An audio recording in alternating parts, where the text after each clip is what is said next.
Know how long this is going to take? Hey, hang tight, hang tight. We just got to get this thing recording. I'm a foreign national being held unlawfully. You have no jurisdiction. Look, okay, you were right. Legally speaking, we had no right to enter Mexican airspace, no right to confiscate exotic materials, and no right to detain you. This is a black site. Yes, ma'am. United States. It could be Canada. Climate's wrong. And your accents. Smart. Well, Miss Nissenbaum. Sergeant Major.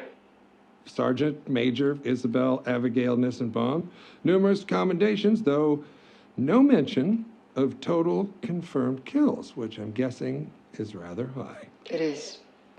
But then there's this last note. Current status, absent without leave. Now, why would someone with an impressive service record decide to go AWOL? I was taken. Taken? Abducted. That little buggy you landed proves as much. Sergeant Major, I believe you've had contact with an aggressive alien civilization, one whose culture is deeply saturated in the ritual hunting of other intelligent species. Like in Guatemala. Well, we're aware of the Valverde incident. I'm surprised you are. Word gets around. Horde of alien manhunters wiping out special ops in the jungle gets around? Unlikely. I'm guessing you're a wet work type. Assassins tend to have unsavory friends with classified intel. I wouldn't know. Sergeant Isabel, look, we already have the ship. The only thing I want from you is your story. After that, we'll fly you home, first class, hot towels, and the whole shebang. Why should I trust you? Because we're trying to stop them. And by the look of the inventory in that ship, so were you. Alien jawbones, thermal netting, predator armor, and a bolt-action sniper rifle. Ballistics says it's been fired a lot. All right, Sergeant Major. Cards on the table. We're a task force directed by the United States government to assess and respond to a very real alien threat. One that attacked first and continues to do so with impunity. How many have been on Earth? That's classified. More than one? 5, 10, 100? Too many. You don't know. Well, I know you've killed one, likely more. I know you commandeered an alien spacecraft and successfully piloted it back to Earth. I'd like to know more.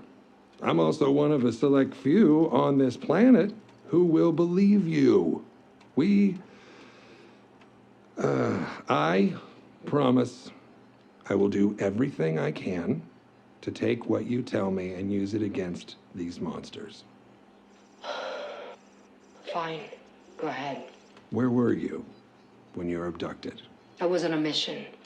And what were you doing in the moments before your abduction? Hiding.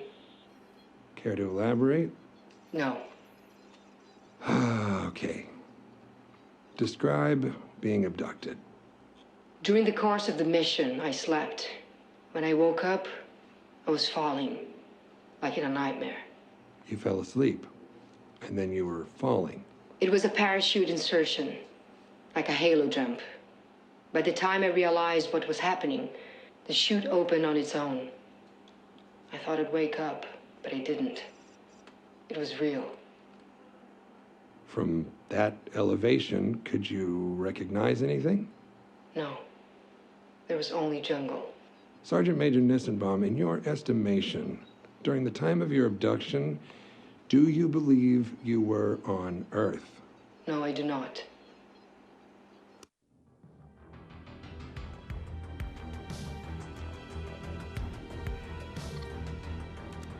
Sergeant Major, a terrestrial weapon was found inside the alien spacecraft.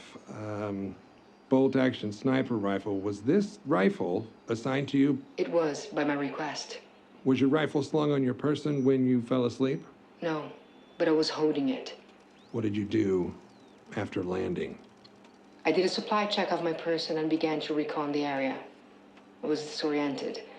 I worked under the assumption that I was on Earth, but somewhere I'd never been. It soon became obvious that this was not the case. And how did you arrive at that conclusion? The combination of flora was wrong. Too many species together that shouldn't have been. Others that I couldn't identify at all. Were you alone during this time? At first. There were others. Not long after landing, I spotted an American mercenary, a Mexican cartel enforcer, and a Spetsnaz Special Forces soldier debriefing each other. I believe we were deployed to the planet at the same time.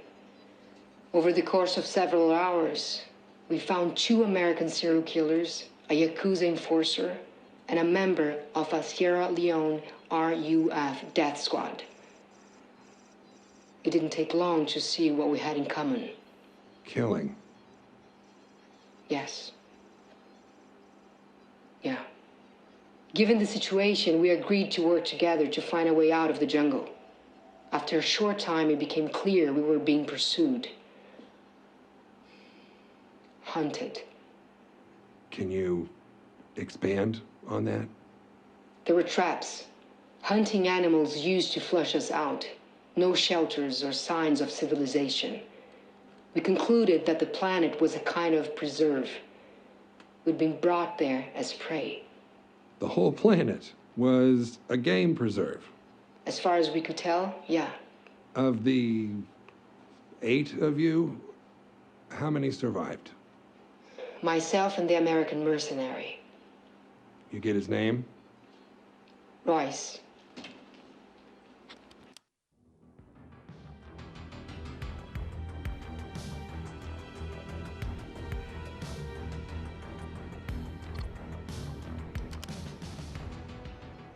So tell me about Royce.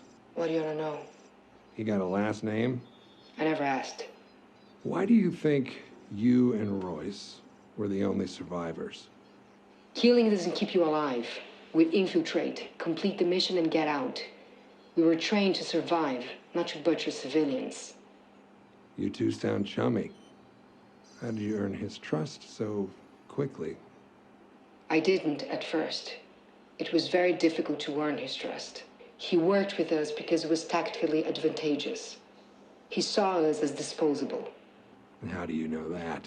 When we were trying to identify the enemy, he used us as bait to lure them out. Someone died.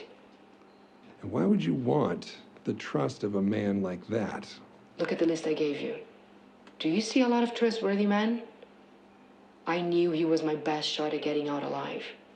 And I was right. How did Royce help you get off the planet? We killed the aliens that were hunting us, but we were injured. We grew close while we hid to recuperate. I think we would have left together if they hadn't marked him. Marked him? How? He killed the hunters, survived for so long. They must thought he was worthy. So they gave him armor. Predator armor? Yeah, but tailored for a human.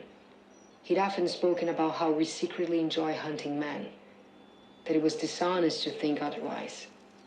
When they gave him that armor, it was like the gods telling him he was right all along. That's when I lost him. Where's Royce now? He used the armor's cloak to find a landing site. He took me to it, and there was some kind of dropship and a smaller skiff. I thought we'd both take the skiff. But he said he wanted to meet them, face to face. I argued with him, pleaded, but there was no point. Whatever connection he had to humanity, to me, died in the jungle. His ship disappeared into the clouds, and I was alone.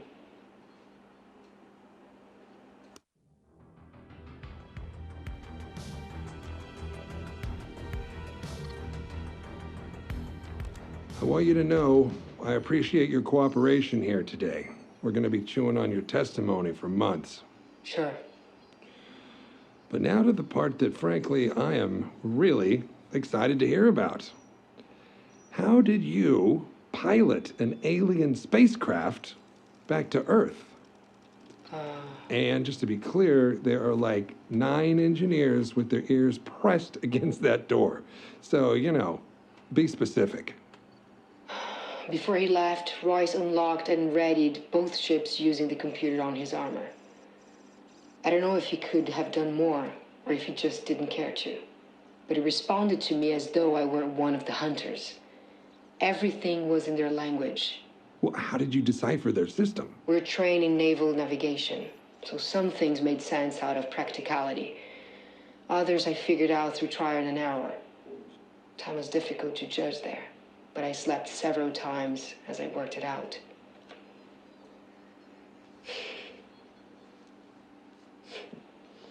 It's funny how simple it must be for them. So many controls had images and holograms. I don't think the hunters are very smart. What do you mean? We saw so many of them. Big ones, man-sized ones, but all hunters. There were no mechanics or techs. No one ever performed maintenance. If something broke, they abandon it. I think it all works for them, but they don't know how it works. Would you fuck off? That's been a running theory of ours. Please, continue. I found a planetary directory and just spent hours going through it until I found Earth. I grabbed my supplies and started pushing buttons in the directory until the ship rumbled, and then I sat down and prayed. I don't know how long I was on the ship. Long enough to go through my food, but not long enough to starve to death. It was quiet. I spent my time sleeping soundly for the first time. I don't know how long. I woke up once and there was Earth, huge and blue. The ship wanted a landing zone, but I couldn't read the locations, so I chose at random. Sounds like you got lucky. I guess. Well, that about covers it. I just want to say, you've been through a horrible ordeal, but the OWLF thanks you for your assistance. Good. If you want to be of any more help, there are interested parties who are impressed with how you handled yourself. People who could use your unique skills to continue the fight. I'm ready to go home. I'm not interested in working for America. They're not strictly American. Let's say they're an international response team. Here's my card. That number there is my personal cell number, should you change your mind. I'll think about it. Goodbye, Agent Keyes.